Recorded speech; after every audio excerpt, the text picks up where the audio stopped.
Dear students, welcome to BK Sharma classes. English grammar में हम लोग आज आर्टिकल्स के बारे में जानेंगे। आर्टिकल्स क्या है? एक तरह का एडजेक्टिव है जो नाउन को मॉडिफाई करता है ना, उसको क्लियर करता है, उसकी विशेषता को बतलाता है।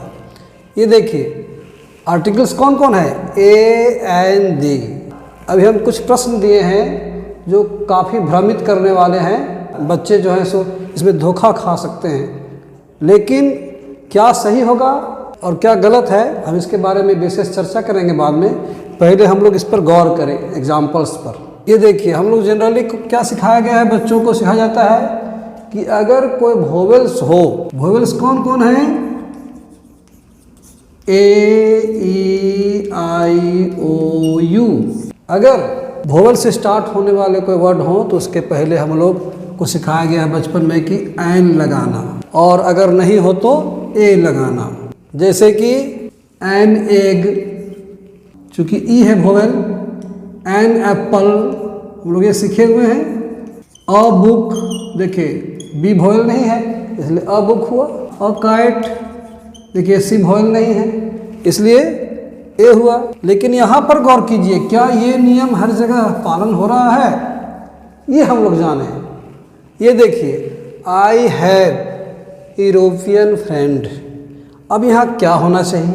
ए होना चाहिए कि एन होना चाहिए? जैसा कि हम लोग को सिखाया गया है कि अगर ई रहे तो हम लोग को एन लिखना चाहिए, लेकिन अगर हम लोग यहाँ एन लिखते हैं सर है सो इसको गलत कर देंगे तो आप चौंक जाएंगे कि अरे एन कैसे नहीं होगा, ई है। लेकिन सही में स्टूडेंट्स यहाँ एन नहीं होगा, यहाँ क्या होगा? ए होगा। क्या होगा? ए होगा। अब क्यों होगा हम लोग इसका विस्तार से जानेंगे इसके बारे में, है ना। अभी आप देखें, यहाँ देखिए दैट इज एलिफेंट। ई है, वोवेल है, एन लिखेंगे, है ना। ये आपका सही है, एन एलिफेंट होगा। अब यहीं पर क्वेश्चन उठता है कि यहाँ पर ई है, यहाँ भी ई है, तो एक जगह पर ए लिख रहे हैं, एक जगह पर हम लोग एन लिख रहे हैं, है ना स्टूडेंट्स। अब इधर देखिए ही ईट्स ऑरेंज। ओ देखिए वोवेल है, हम लोग क्या लिखेंगे? N orange. ये सही है ना। अगला एग्जांपल देखिए यू गॉट 1 रुपी नोट। यहाँ भी तो ओ है तो यहाँ पर एन लिखना चाहिए, एन लिखेंगे तो गलत हो जाएगा। यहाँ क्या होगा? ए हो जाएगा। ए 1 रुपी नोट। ठीक है स्टूडेंट्स। ये देखिए कुछ चौंकाने वाली बात है यहाँ। सी सॉ ए हैन। उसने एक मुर्गी को देखा, अहन। ठीक है, यहाँ एच वोवेल नहीं है, लेकिन अगर हम लोग दे केम आफ्टर आवर है, यहाँ भी तो एच है, लेकिन यहाँ एन आवर हो जाएगा। ये देखिए ये क्या माजरा है भाई, यहाँ भी एच है तो ए, यहाँ भी एच है तो यहाँ एन। ऐसा क्यों हुआ? इसी को तो जानना है इस चैप्टर में, है ना। फिर देखिए ही इज अ बी ए, ठीक है, लेकिन सी इज एम ए है तो यहाँ एन एम ए होगा, यहाँ ए एम ए नहीं होगा, एन एम ए होगा। एन क्यों हुआ? क्योंकि एम ए है इसलिए नहीं, कारण है इसके पीछे, बताया जाएगा अभी आप लोग को, है ना। अब देखिए रामायण इज एपिक।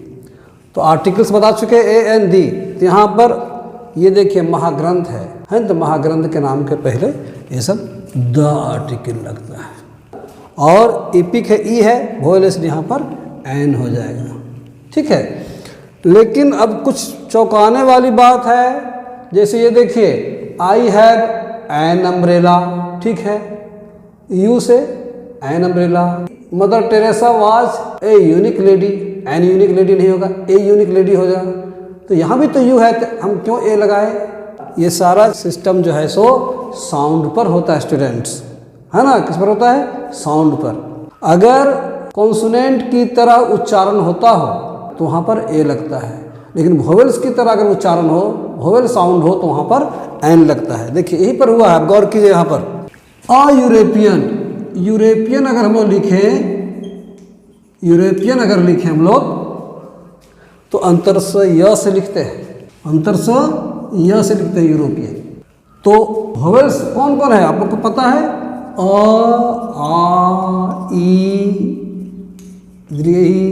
ऊ ऊ ये सब से उच्चारण अगर हो ओ औ अंग अह, है ना, तो वहाँ पर भी एन लगता है। देखिए गौर कीजिए इसमें, दैट इज एन एलिफेंट, अगर हम लोग एलिफेंट लिखे ए तो देखिए ए स्वर वर्ण है ना, स्वर वर्ण की तरह अगर उच्चारण हो तो वहाँ पर एन लगता है।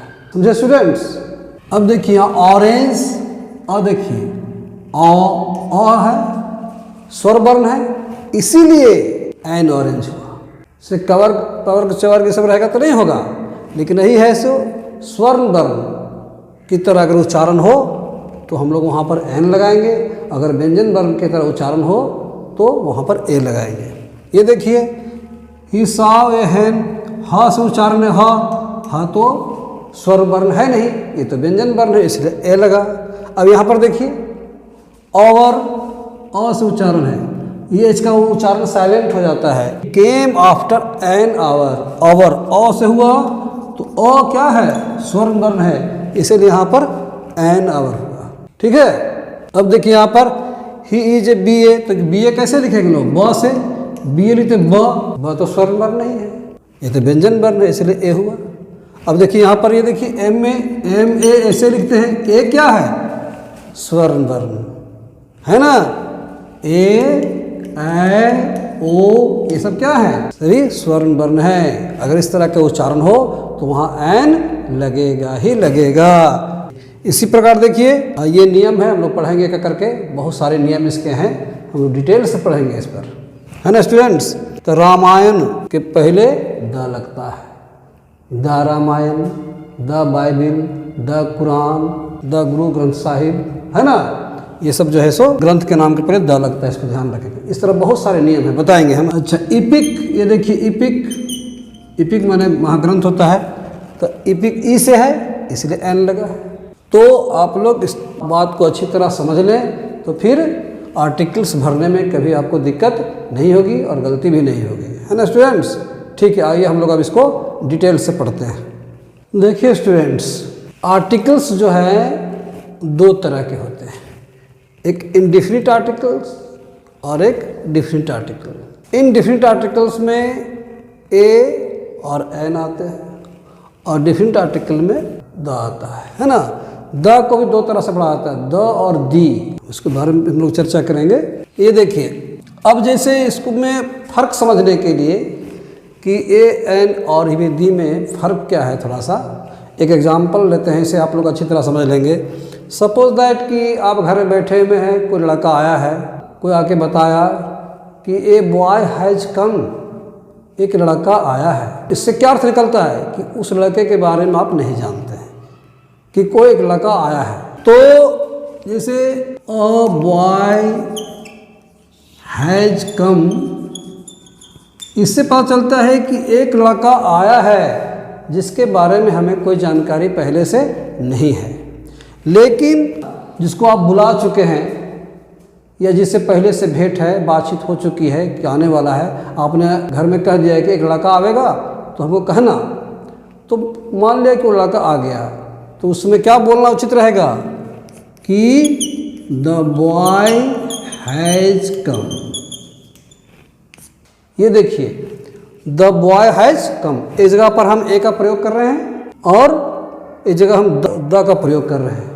तो दोनों के अर्थ में फर्क क्या है कि ये जो वाक्य है ए बॉय हैज़ कम, इसका अर्थ हुआ कि एक लड़का आया है जिसके बारे में पहले से कोई जानकारी नहीं है, और द बॉय हैज़ कम का अर्थ हुआ कि वह लड़का आया है जिसके बारे में हम लोग पहले से जान रहे हैं, परिचित है, उसका इंतज़ार कर रहे हैं कि हमको पता है कि वो आने वाला है। तो द बॉय हैज़ कम मतलब इसकी चर्चा हो चुकी है।